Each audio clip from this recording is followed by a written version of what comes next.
Hello, hello. Welcome to the Business of Therapy podcast. I'm so excited for today's episode. I have a really amazing guest joining us today, Lauren. She is a trauma therapist based in Illinois.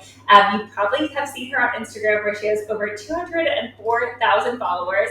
Her handle is your trauma therapist _ And what I love about Lauren's story is that she has really made her focus on Instagram helping other people, right? Rather than growing her business. And I think that it has had such an amazing ripple effect on her business itself, right? So when she goes to sit down and create content, she really thinks about things a little bit differently and focuses on how can I educate people? How can I validate what they're going through?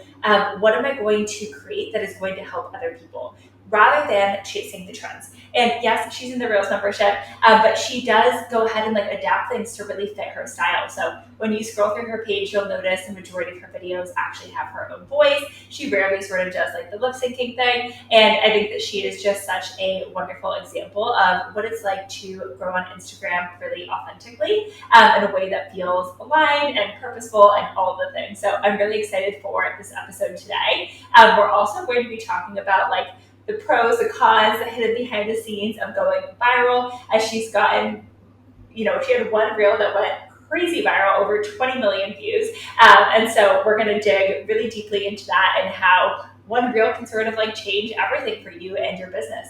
So I'm very excited for today's episode, and let's dive in. Welcome, Lauren. I'm so excited to have you on the podcast today. Yeah, thanks for having me. Tell folks who don't know you already a little bit about who you are, where you practice, where they can find you on Instagram. Okay, yeah, my name is Lauren Auer, and I have my own practice in Central Illinois. Um, I'm also licensed in Connecticut and Florida, but I'm located in Central Illinois. And on Instagram, TikTok, uh, and Substack, those are my main three, and it's all your trauma therapist. And Instagram, it's your trauma therapist _ because that one was already taken. But Gotcha.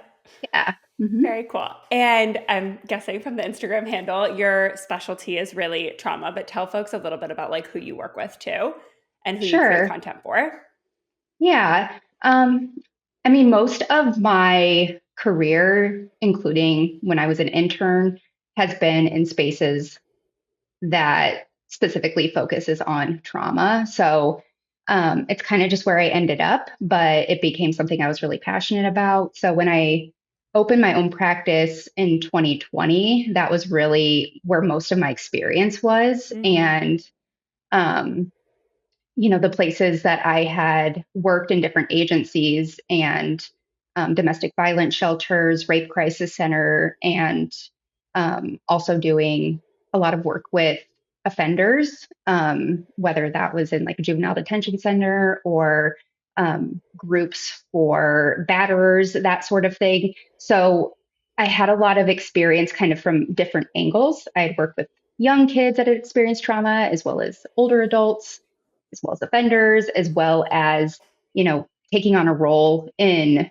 the agency I worked at, where I was the director. So also kind of working with the vicarious trauma and the secondary trauma of Yep. the therapists that worked with me, and doing a lot of training in the community for populations like medical staff or police or teachers, that are dealing with their own trauma for the type of work that they're doing. So I kind of grew this really comprehensive lens around what trauma looks like.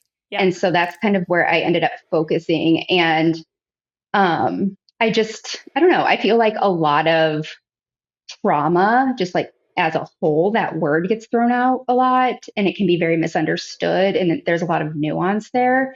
And so when I started my practice, I started my social media mainly to kind of put my name out there, get clients, fill my caseload. Yep. But a lot of my content kind of focused around those topics of what is trauma, different trauma responses, all of those sorts of things, and trying to make it as digestible as I could in an easy to understand way that was still backed by research. That's kind of always been my goal with that. Mm-hmm. Um, and yeah, I think, it was just a fun thing. I've always enjoyed writing and making like content and stuff. I always thought that was kind of fun.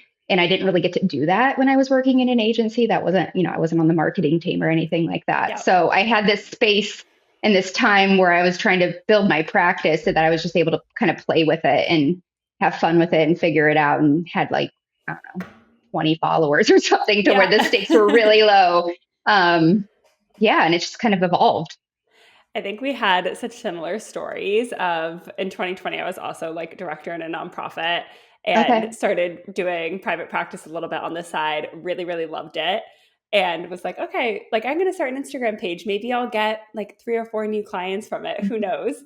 And Right. just like totally change things. Was in the beginning, was it hard for you to show up on Instagram, even though it was something that you kind of enjoyed, but was there like this fear of being seen or this fear of like not knowing how to do it right? Or from the jump where you kind of like, no, I want to be doing this. Like it's pretty comfortable for me. I guess it was like a little bit of both. In terms of the social media space, a lot of it was due to me. I mean, I had my own personal accounts, Yeah. um, but I was also, from my role when I was working in nonprofit, I was doing a lot of things like, trainings in the community and speaking and, presenting to different grant funding boards. And so I had a lot of experience with, I guess, like putting myself out there and Yeah. publicly speaking in that way. Um, and, that, like, I don't even know, in high school and stuff, I was doing plays and I was on the speech team and I did the morning announcements at school. Like, Yeah. that was kind of a comfortable space for me, but putting it out there on the internet was a little bit like, you just don't know. Like, you don't know Yeah. who the audience is, I guess, where at least all those other things I know, okay, I'm speaking to a group of therapists or a group of law enforcement or something where you know the audience. So that was a little bit unknown for me. But like I said, I think the stakes felt low because I didn't have much of a following at that point, that I'm sure if I scrolled way back right now and looked, I'd be like cringing at some of the stuff that I put out there. But I don't know. I mean, it's part of the process. For sure. I was actually just thinking, I almost wish that I scrolled way back on your profile before this No, interview, but like I would absolutely die if anybody did that to mine. I But one thing know. that I noticed kind of scrolling through your recent posts is that in like 90-95% of videos on your page, you can actually hear your voice. So you don't Mm-hmm. do a lot of like the silly lip syncing trends or B roll. It's like you're either doing a voiceover or you're talking straight to camera. And I think that Mm-hmm. that's so cool and different than so much of what we see on Instagram. Has that Yeah, always been sort of like how you approached content, or has that like evolved over time? that's definitely evolved. I think if you were to scroll way back, which, don't do it, people, but yeah, I definitely did a lot of those trendy things, I guess, in the beginning where it was, a popular sound and I'm like pointing to things Yeah. on the screen, like all that stuff. Um, and I've kind of evolved from there. Part of it is like I've realized like that's a lot more labor intensive Uh-huh. to, you know, create all the copy and put it on the screen and edit it so it's timed out and finding these sounds that, and you have to like lip sync and get it correct, where it's honestly just simpler to just get on camera and talk. Yeah. um so part of it was just it's easier, but it also, like, I think I've seen that it performs better. Yeah. And so yeah, I mean, I think that there's probably a comfort in just following the trends because you kind of know, okay, that's what's working for other people. That's why it's a trend. Mm-hmm. But it's also, it's like if everybody's doing the same thing, it kind of loses its meaning a little bit.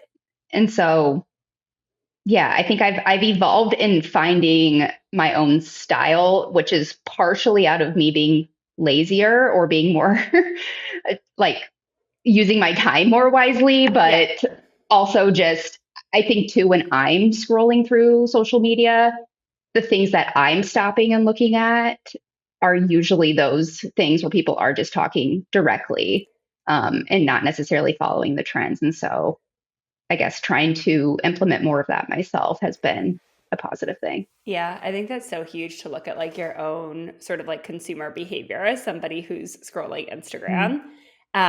Because oftentimes I find for people who like don't have a lot of public speaking experience and stuff, the talking on camera feels a lot harder. But I think Hmm. it's necessary that you're doing at least one thing a week where you're talking on camera, because Hmm. especially as a therapist, if your goal is to get clients, right? Not even, forget the followers and views and all that. People need to hear your voice. They need to feel connected to you. They need to feel like they know you. And that's so, so, so hard to do with just Yeah. like, pointing at the camera or, a B-roll type of video. I do find myself for sure stopping more on like the chatty ones, or if not, like if it is like a B-roll or like a funny trend, I feel like they have to have like a really compelling caption where there's storytelling, and I still feel like there's like another human on the other end of the screen. Hmm. Yeah. Yeah, definitely. So, talk to me a little bit about like what your Instagram growth journey has been like. I know you have 200,000 followers now plus. Mhm. What was that sort of like for you to grow from zero to this point over the last 4 or 5 years? Yeah, it started out slow, but it was growth was never my goal. Mm-hmm. I mean, obviously, I wanted some people to be seeing what I was making, but when I started it, it was more so I had it.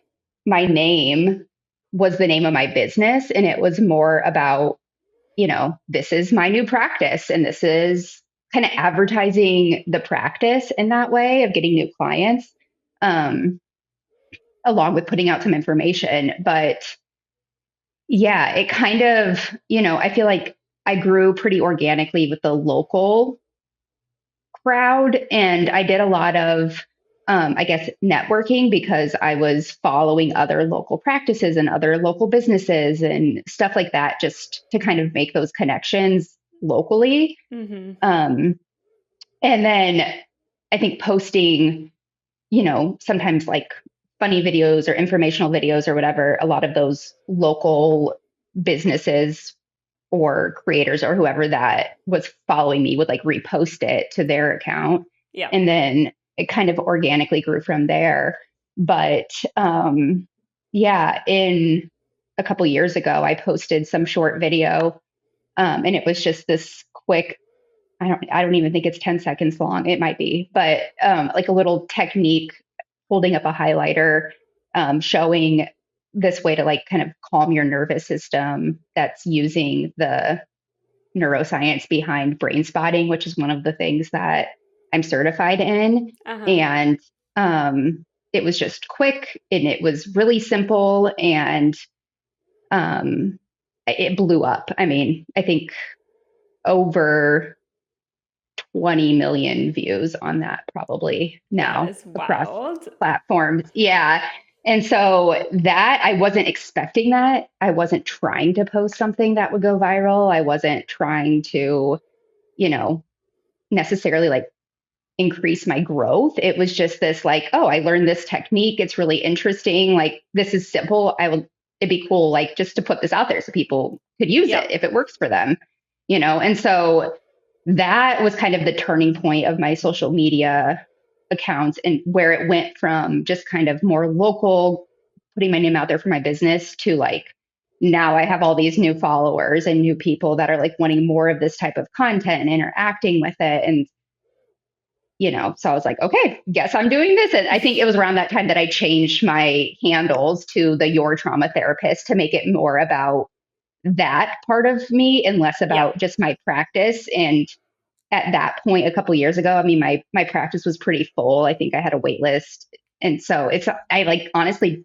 didn't want to attract new clients. Like that stopped being the mission at that point, Yeah. as much as it was like, I have little tips or tricks or knowledge or things that I can put out there in hopefully ways that are easy to understand, that I just want people to be able to, if they resonate with it, maybe that's the thing that makes them go, oh, like, wow, that sounds like me. Maybe I should reach out for counseling in my local community, Yeah. even if they're nowhere near me, and kind of normalizing some of that stuff. So that's kind of become the mission of my, Instagram, TikTok, Substack, all that kind of stuff.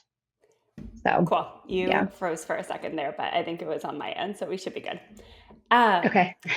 do you remember like about how many followers you had at that point, or like what things had looked like for Instagram before you kind of had this video that went wild with 20 million views? I wish I'm sure there might be some way I can look back and see. I'm not sure. Um, I feel like it was, I mean, I was doing well. I Yeah. had already grown beyond the local just crowd at that point. So Yeah. I'm not exactly sure. I don't, maybe 40,000 followers or something Yeah. would be my guess, which is a lot. Um, but to go from, I mean, it went from that to like 150,000 followers Yeah. basically within like the week. Like it's just been like a big blow up from that Yeah. point. So yeah.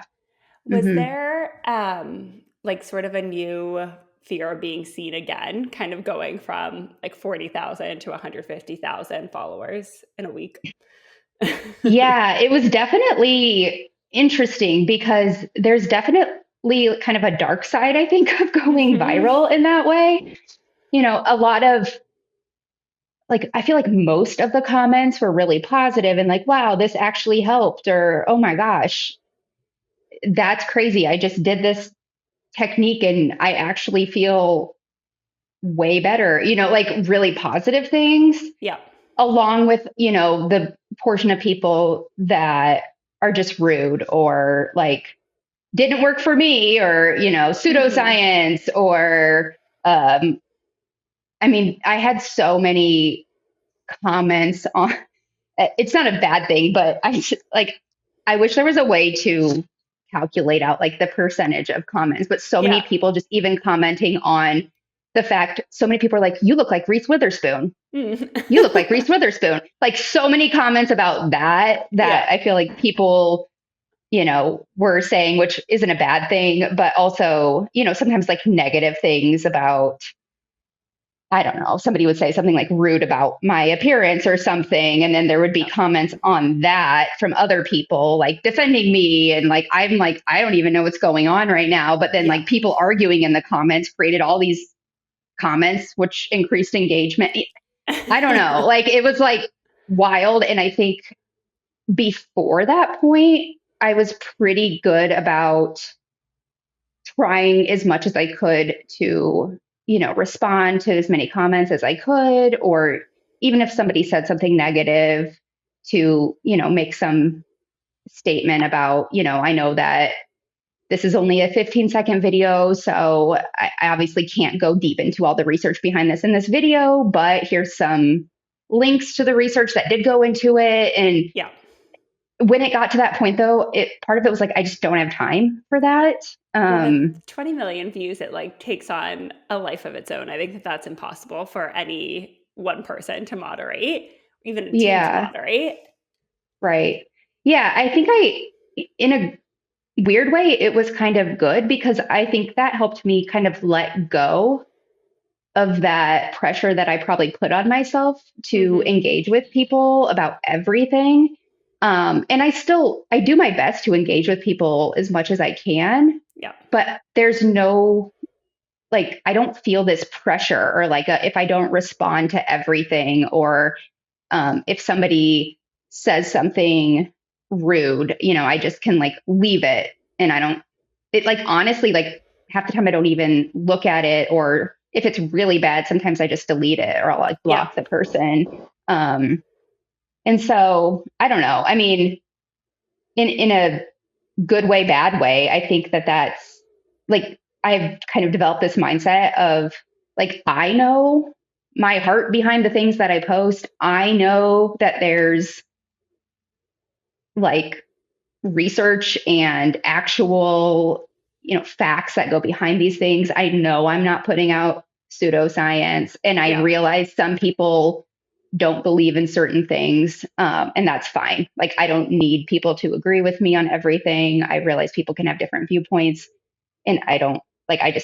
I'm not bothered by it, I guess, in that same way, because I can't be. Yep. And those people can unfollow me or not. Like, I don't care. Like, I don't need to please everybody. In fact, if it's somebody who's going to be negative or doesn't agree with me or what I'm saying or doesn't like me, I would hope that they just stop following me. I'm sure there's someone Yeah. out there for them. So It sounds like in a lot of ways, going viral and like tripling your audience size with this video was actually really freeing, more so than scary.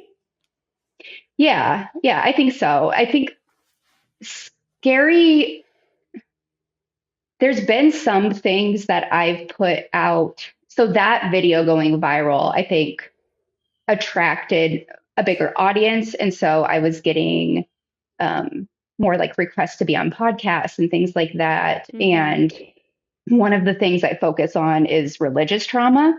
Yeah. And so I was on a few podcasts that talked about religious trauma and talked about some of my own experience and some of that kind of stuff. And I think up until that point, I had tried to be pretty neutral with like anything that was my own story or my own personal stuff. Um, I didn't want to be too controversial or anything like that. And um, I think that video going viral and my audience expanding, it kind of challenged me to also bring more of myself and my Yeah. personal self to the table. And that stuff was scary because I have put out a few um, videos that, you know, maybe address something that's like a little bit more political or has to do with some of my experiences in certain religious communities that are a lot more controversial or that there'll be Yeah. a lot more people having strong opinions about or being angry about. And that felt like a harder learning curve for me to be, I guess, more personally exposed in that way. Yeah. But at the same time, I think that was a positive thing for me too, because it helped me to, I guess, let go of the pressure around being for everybody or Mm-hmm. censoring, my own true thoughts and feelings. And I think what that has done is, you know, again, like the people that don't agree with it don't need to follow me or they Yeah. don't need to, engage with me. And I think it's become a more supportive community and it's created more trust around the people that do follow me Mm-hmm. because I'm willing to, go there or say, more honestly where I stand on certain things. Yeah.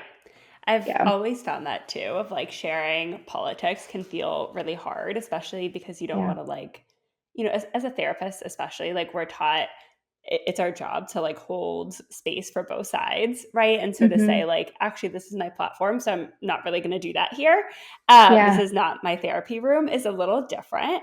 But I Yeah. think it is so interesting because like people feel connected to people that they share like similar values with, and so being Hmm. able to say like this is who I am is huge, especially when it comes to Instagram. Hmm. I'm curious with that shift where you kind of grew like 100,000 followers, and this desire to sort of like maybe even move more into like a personal brand at that point.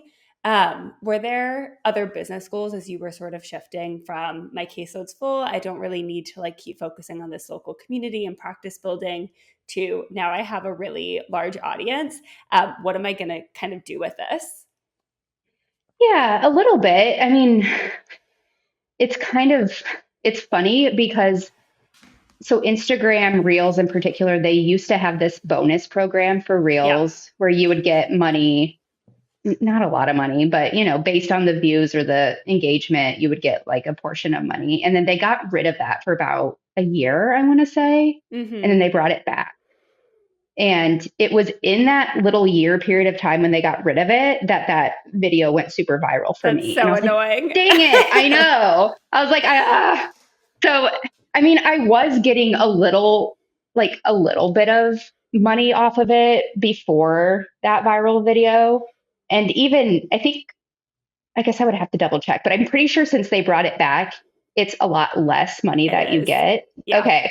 Yeah. So it's like my platform has grown, but it's not like lucrative. It's not, Yeah. I think there's probably a lot of misconception just around how much money people can make off of that. I think where there's real money is more like brand partnerships and For stuff. sure. Yeah. Like I think I just got a receipt or whatever from Meta through Instagram for like my ad payout for the month. It was like 67 cents. Like it's literally like Yeah.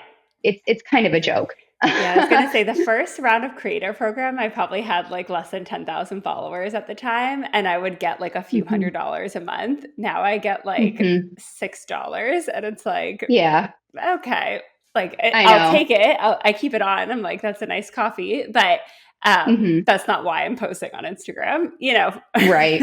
Yeah. Yeah. And it's, I have had a couple opportunities through um, like certain partnership things and various brands. I haven't done a lot of that because I guess I'm still trying to, like, I want to keep my brand as authentic to the things that I'm putting out. Like, I'm not going to partner with anybody unless it is relevant to what I'm Yeah. doing.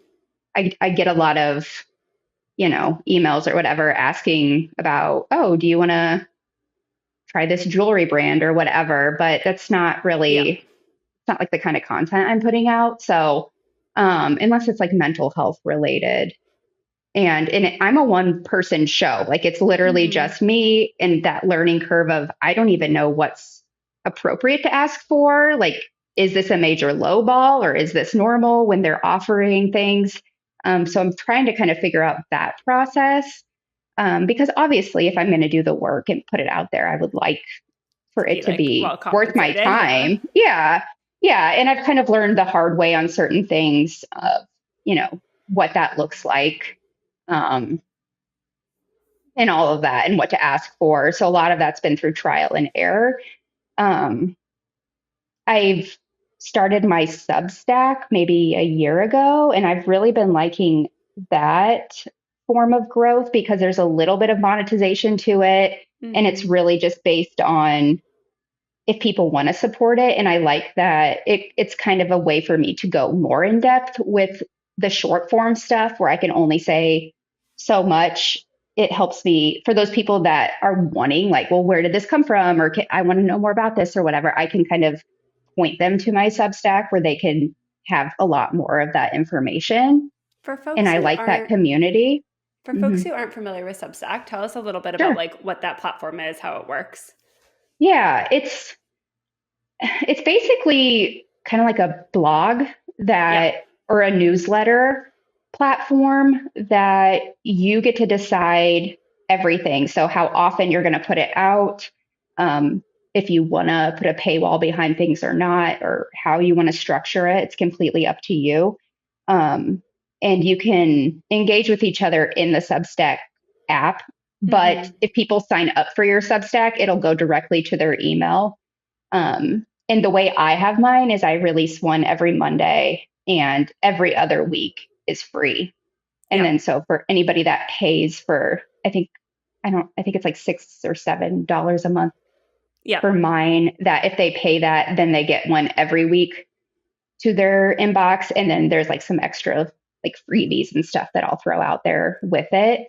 Um, and so, yeah, I mean, that it's just kind of a way, it's to me it feels kind of like a straightforward way to monetize some of this stuff Yeah. because it's just the people, it's not like the platform is paying, it's the people that want to support my work in that way can choose to, pay that subscription and they're getting something of value out of it. Yeah. um, and Yeah, so it's like less reliant on viewership or ad payments or clicks or all of the things as much as it's just like, I have this stuff to share. If you want more of that and you want to support that, you're welcome to do so. If not, that's fine too. Yeah. So If you're comfortable sharing, like about how mhm, many like paid subscribers do you have on your Substack, or how much revenue does that bring in monthly? I can look it up.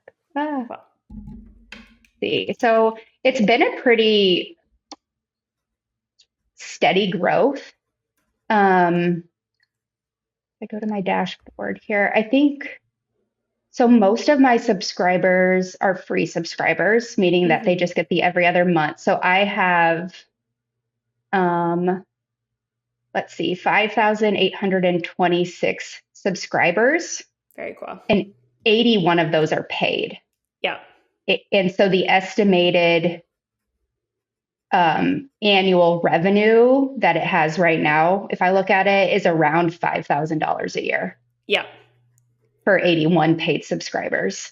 And Cool. so, yeah, I think that, that's pretty, it's been pretty steady. I'd say every month or so, I'll get like 5 to 10 more paid subscribers. Yeah. Um, and I think you can also run like specials. Like I think around Christmas time, I did some sort of like big discount or something if people wanted to like gift it to somebody. So I like that it's all within my own control. And I Yeah. think as long as you're being consistent, it's like a pretty steady growth. And those blogs, a lot of the blogs that I've posted on there were things that I wrote in the past. I used to have that just on my website, like a Yeah. blog section. And so I moved everything to Substack and kind of like edited and updated some of it. But at least at the beginning, I wasn't like necessarily like creating a lot of new stuff. It was kind of stuff I was already putting out there for free. Yeah. So I'm curious if you've thought about like with, nearly 6,000 email subscribers on Substack, your audience on Instagram and TikTok, of like putting out a higher ticket offer to sort of like monetize those audiences further, whether that's like a course or a higher ticket membership or a group program. Have you experimented with any of that at all or? I've thought about it and I would like to. It's just a matter of part of it is just doing it. Yeah. And also I don't know, I feel very strongly about like anything that I put out, I want to make sure that I'm really passionate about it, that it's not something that's already out there. I feel like some Mm-hmm. of the course space can feel a little bit oversaturated. Like everybody seems to have a course. Yeah. And so I'm trying to, you know, figure out what lane I would want to go to with that while also Uh-huh. making it more personal. Some of it is just time, being able to dedicate the time needed to create that. But yeah, I mean, that is a goal of mine. I would like to do that eventually. And I do think that would be a good form of passive income, especially because I've kind of spent the time building up the audience and that Yeah. already exists. I do think that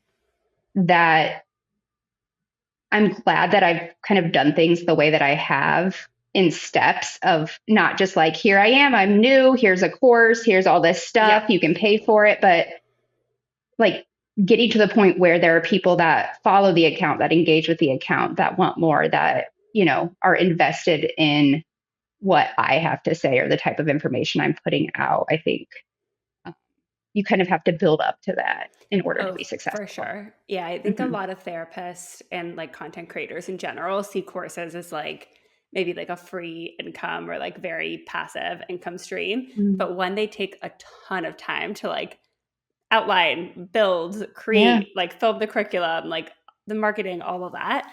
And if you don't have an audience already, it's like very, very, very hard to sell. And the amount that you're Hmm. making per hour, like putting this together versus the Right. number of sales you're coming in is like very not worth it.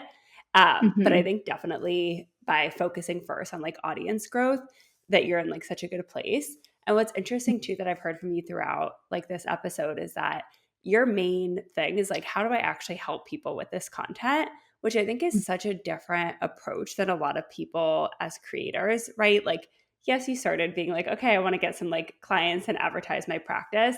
But even within that, it was also very focused on like, how do I educate? How do I help people versus just how do I grow?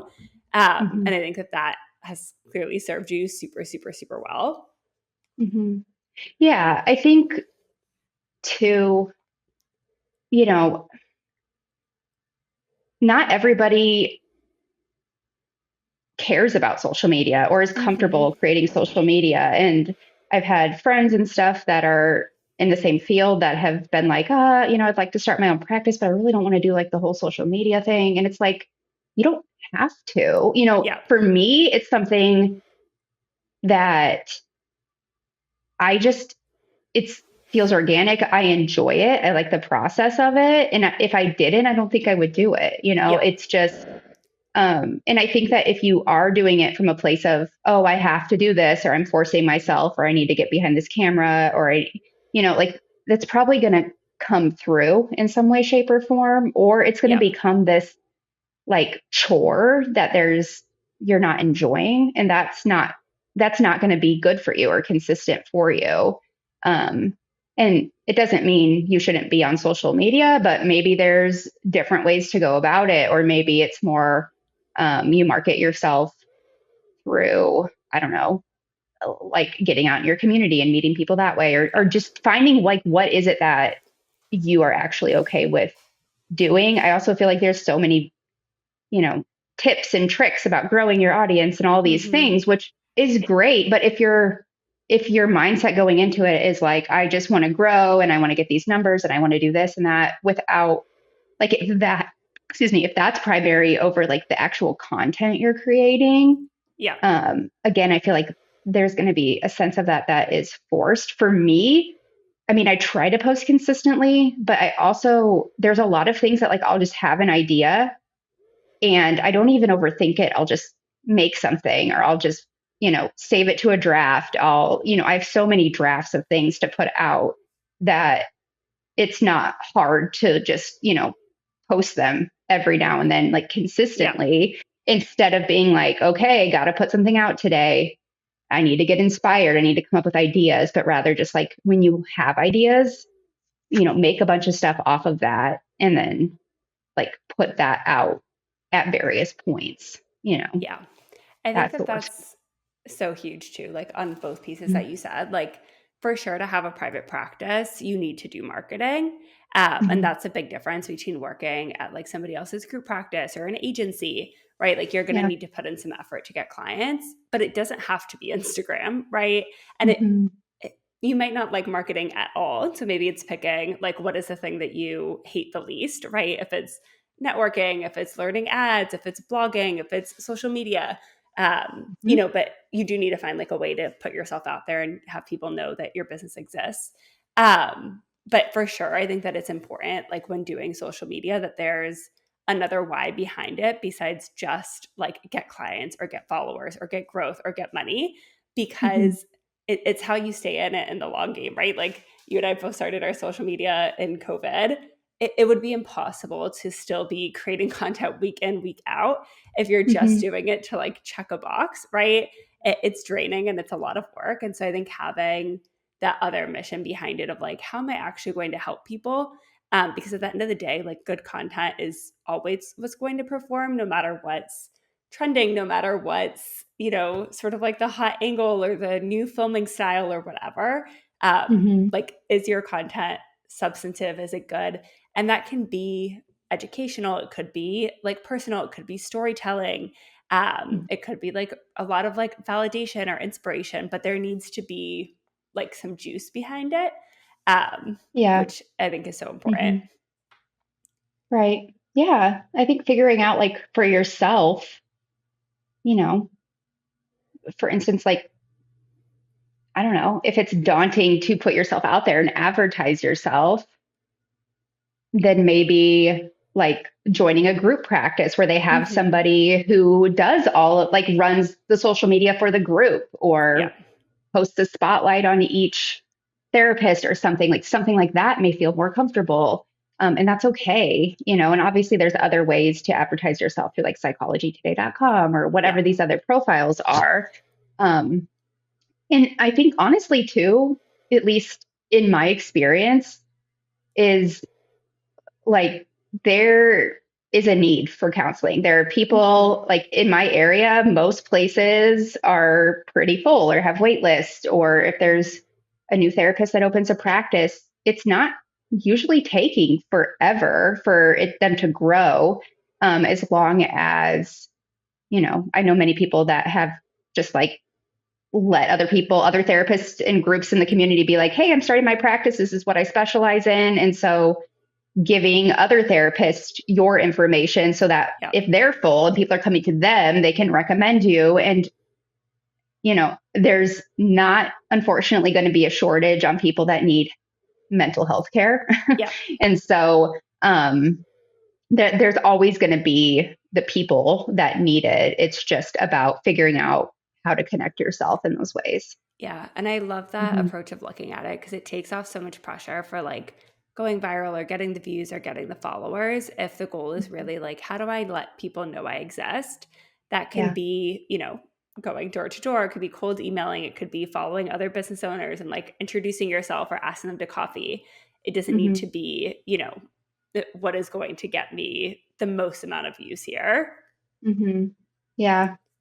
Yeah. It's interesting too, kind of how now it's like this weird thing that if like a client will say to me like, "Oh, I saw your thing that you posted on whatever," I'm like, ah, like it's like almost like too close to home, or not that it's a bad thing, but I like sometimes I forget that there's people in my actual life. Or I got Yeah. stopped at the grogrocery store one time where Oh someone my was like, gosh. "Are you that girl from Instagram?" And I was like, "Oh my gosh." I was like, no, it's daunting. Yeah. So it's almost like it feels weird in that way. Like when people in my actual life and my actual community like recognize me, I'm like, that feels almost more exposing now, but it's not a bad thing. It's just interesting. It's Yeah, funny. for sure. Hmm. Hmm. So before we sign off for today, I'm curious if you could share maybe a few tips with people on how to come up with content ideas. I know you said like just when you have an idea, go ahead and post, but like where you sort of like pull from inspiration, whether that's session elsewhere, because clearly whatever you're doing is working. Yeah.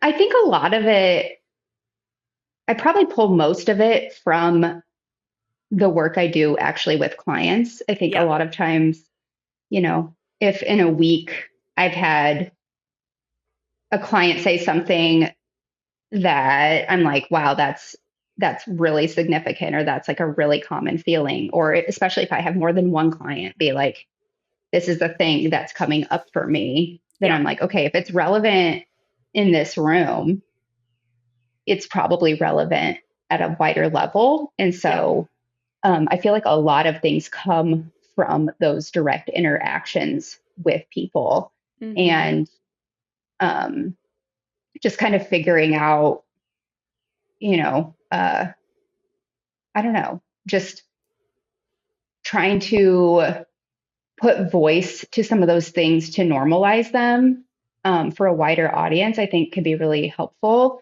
Because in a individual therapy session, obviously it's just you and them. There's not, I might be sitting in the therapist chair thinking, wow, like this is a really common thing. Like you're super not alone in this. Yeah, But they may not have had any experience where they've said that out loud to anybody to know that that's a common thing or to hear that validation. And so I think sometimes being able to take those little instances and throw something out at a wider level around normalizing those things, like my hope is that, people can see that even if they're not in therapy, or yeah, maybe they've had a bad experience in therapy, or maybe they can't afford therapy or whatever, that if they can see something online that validates that feeling for them, maybe that will open the door to, maybe I need to give therapy another shot, or maybe hmm, there's a therapist out there that would get things from that point of view, or oh wow, I'm not alone in that. That's amazing. That's really ultimately my hope, yeah, is just like helping people feel less alone. yeah. Yeah. I love that. And I think that that's such a helpful way to look at like education too, that it doesn't always need to be like the tips and strategies, although, the highlighter Hmm. brain spouting thing certainly took off, Yeah. but that sometimes like educating people that they're not alone, that these feelings are valid, that they're normal, that here's where they come from, can Hmm. be super, super powerful and life changing in and of itself. Yeah. Yeah. Yeah. I feel like I've had a lot of positive feedback in that area. So that's kind of my hope, to just create stuff continually that will help with that, help with some of those, I don't know, the holes in what's out there, or like letting people come across that stuff in a way that's organic, hopefully. Amazing.